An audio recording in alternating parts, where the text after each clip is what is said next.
एकटा माणूस कधीच कमजोर नसतो बघा. त्या लोकांचा आभार माना ज्यांनी तुम्हाला एकटं पाडलं. त्यांना दोष देऊ नका. कारण त्यांनी जर तुम्हाला एकटं पाडलं नसतं तर तुम्ही तुमची लढाई जिंकू शकला नसता. हारतो तो जो रणांगण सोडून जातो. जो शेवटपर्यंत लढतो तो सिकंदर असतो. आणि असा माणूस कधीच हरत नाही.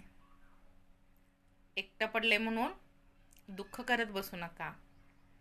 आणि त्या लोकांच्या नावानं तर बोटा अजिबात मोडू नका. उलट त्यांचे आभार माना.